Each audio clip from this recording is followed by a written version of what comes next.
anti-AI high horse. Kind of similar to the Twitter X debacle, where people who moved over to Blue Sky felt like they were God's gift to Earth. They truly felt like they were doing some service to humanity by switching over to Blue Sky. And I feel like we're seeing the same thing happen today with anti-AI. There's an article here from PC Gamer, and it mentions that open source game engine Godot will no longer accept AI-authored code contributions. And they're quoted in saying, "We can't trust heavy users of AI to understand their code enough to fix it." Now, if you're not familiar with Godot, personally, I view Godot as a blue-haired engine. Godot itself is actually a really good engine, but unfortunately, the community really puts it into a negative light, and I believe the devs are pretty much the way the devs act often translates to how the community acts. The article starts with a subtext. At risk of drowning in AI slop code, Godot is firming up its contribution requirement. Godot has been suffering from a slop problem. In February, the maintainers of the open source game engine, which powers games like Slay the Spire 2 and the case of Golden Idol, said they were deliberating how to address a rising tide of AI slop pull requests, which had become increasingly draining and demoralizing for the project's code reviewers. So let's double click on this a bit. Freaking PC Gamer. So I think it's worth differentiating the points of AI slop. Right, we see this thrown around a lot. Unfortunately, it's translated to people thinking all AI code is slop, but this is no different than saying all pop music is bad. If I catch you saying this, I'm not gonna listen to you. To bundle all of anything as being one specific adjective is always a bad idea. So I wanna get more into the article so we can understand if they are bundling all code into this, or if it's specifically what really is the slop portion. The article goes on to say, today, after months of discussion, the Godot Foundation and its maintainers are drawing a line in the sand. So dramatic. In a blog post, the foundation announced that Godot's guidelines for contributors will soon be amended to forbid AI-authored code, pull requests submitted by AI agents, and AI-generated text in human-to-human communication. Now there's a problem to this. I know you watching, you're smart, and you know the world is not perfect. So when you read this here, alarm bells should be going off in your head. You should be asking questions like, how do you know it's AI? How do you know it wasn't altered? How do they know somebody didn't start with AI and then later doctor it up? If you've been through college, you probably have a familiarity with college projects. Now, hear me out here. When you're doing a college project, and I just realized I'm gonna act like we didn't have that there. Especially in college, you don't have a goddamn clue what you're doing. So you really rely on things like Stack Overflow. Nowadays, you rely on AI, I'm sure. It's been about 4 years since I've been out of college. I'm guessing it's mostly AI now. And at least when I was in college, we would go to Stack Overflow, and what we would typically do, because obviously you do not want to get caught with plagiarism. It's a bad thing. You would take the code and alter it. Some guy named Bob posts an entire code snippet. You're not going to straight rip that baby into your code base. You're going to alter it a little bit. You might change the variable names. You might go as far as to refactor it. And typically Bob on Stack Overflow, who's been coding his whole life, he probably has a better version of the code than you will. But you're still going to do this. Even if it means losing some efficiency, you're going to go in and you're going to add an extra for loop or something. And then you have the bad students who just straight take the code. Some people do this. I never did this because it was too scary. So this article, I think it's really assuming that everyone is like this, that they're just straight taking the AI code and jacking it off into the code base. But in reality, most people have a brain, they're taking this path. So I question how they are accurately determining this part. The article continues, it is time for us to recognize that these problems aren't going away, and therefore we need to take steps to reduce the burden on maintainers while ensuring we still have a pipeline to mentor new contributors to become future maintainers. I think the main thing they're getting at here is kind of the time it takes to maintain a code base when you have freaking a million of PRs. And PRs have gone up absolutely with AI, right? You got freaking Pradeep who's trying to flush out his resume,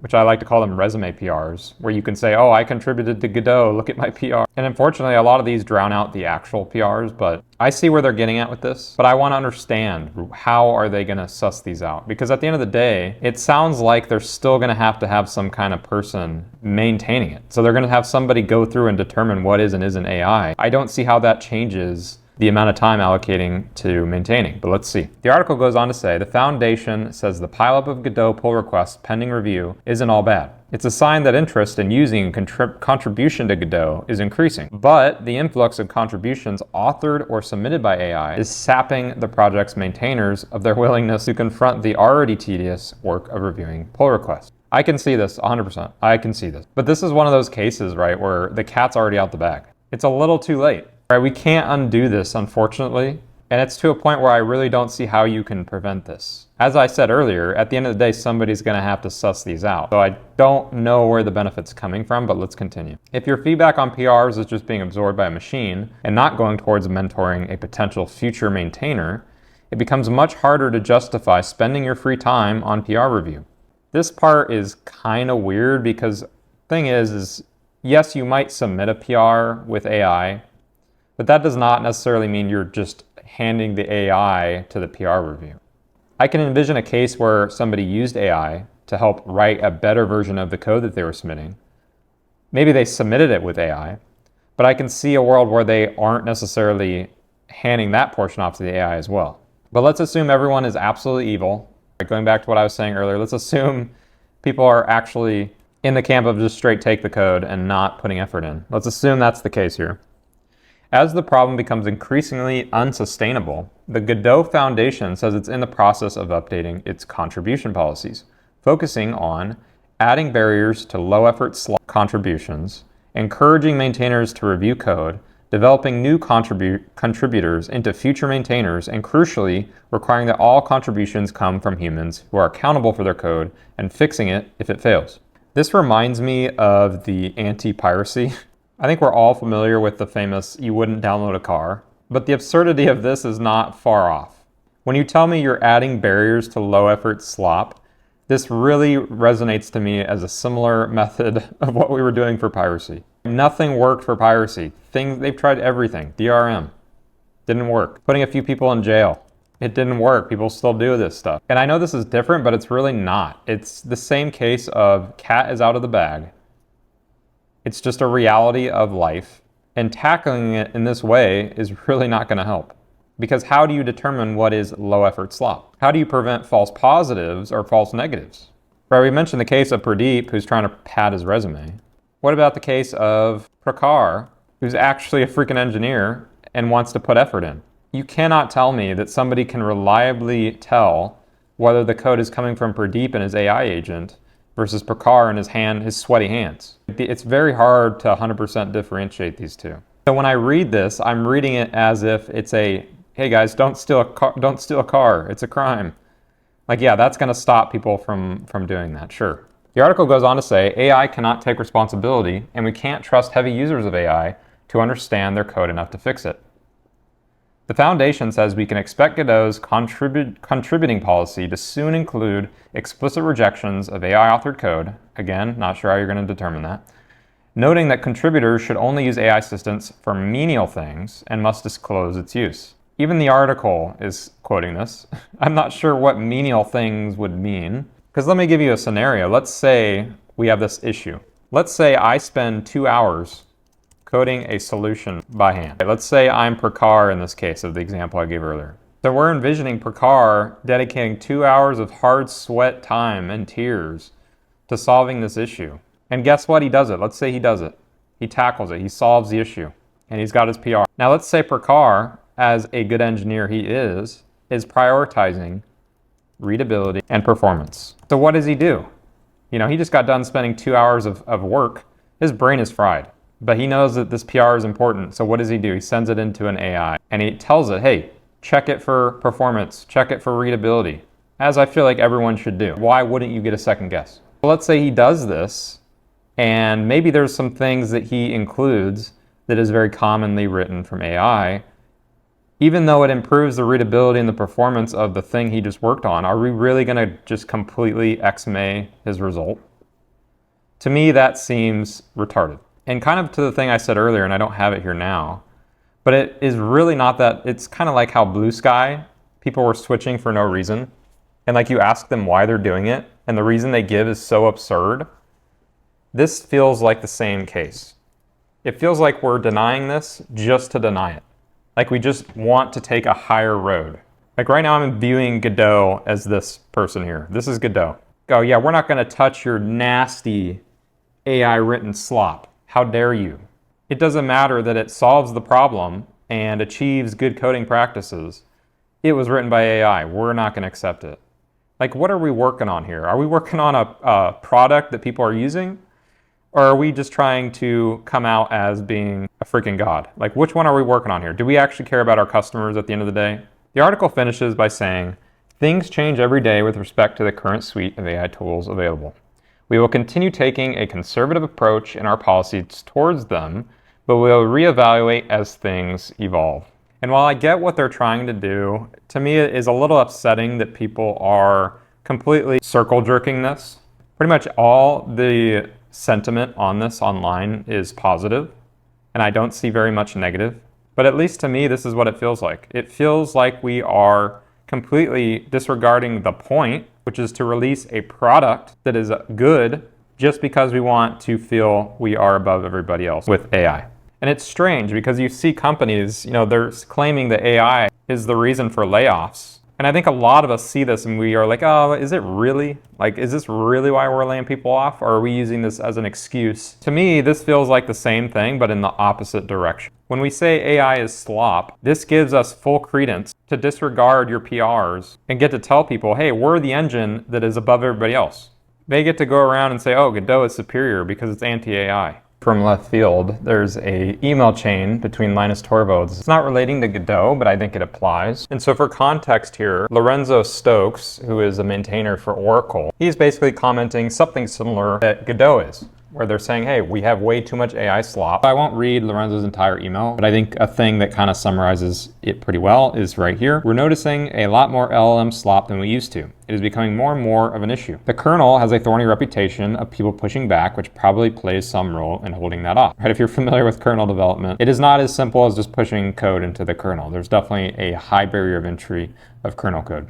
Anyway, the main thing here is in number point 2, he says, as a result, even though the community, rightly, strongly disapproves of blanket dismissals of series, if we suspect AI slop, I think it's useful to actually use that term, he says, maintains can reject it out of hand. Thinking LLMs are just another tool is to say effectively that the kernel is immune from this, which seems to me a silly position. Before I get to reading this, I want you to envision this man. This is Linus Torvalds. Just put this in your head while you're reading this because I think it really adds to the value. Anyway, Linus goes on to say, no, your position is the silly one. There is 0 point in talking about AI slop. That's just plain stupid. Why?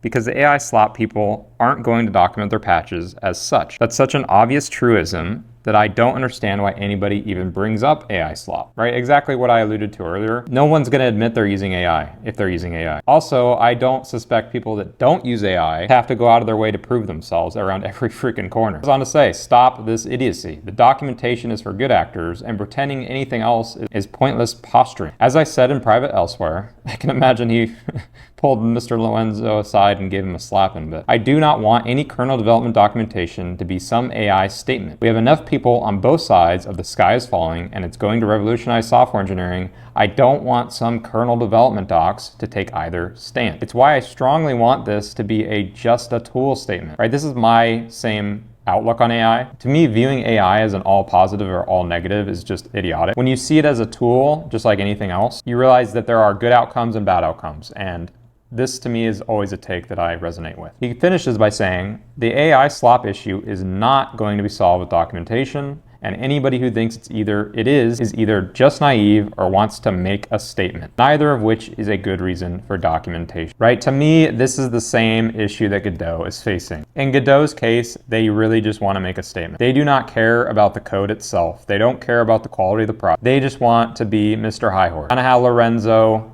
Stokes is trying to be the high horse gatekeeper of code. And to me, when I see people like Linus that are taking a pragmatic approach to this, it makes me question it even more. How is it that blue-haired Godot developers that probably haven't been coding for even half of the time Linus Torvalds has been alive? I imagine Linus Torvalds has more code written than these people have even spoken in their lifetime. And yet he's taking a pragmatic approach. So why is it that they're taking the high horse here? And I encourage you watching this to, make up your own assumptions and your own beliefs. I'm just saying, me personally, if I'm going to take someone's opinion, Linus is up there on the list of people that I would take as a serious opinion here, right? He's working on a system where every line of code count, where the barrier of entry is truly above and beyond anywhere else. And you're telling me he is not completely disregarding of AI code. Yet Godot, who is really just some other engine, is treating it like they are some godsend. It's a little odd.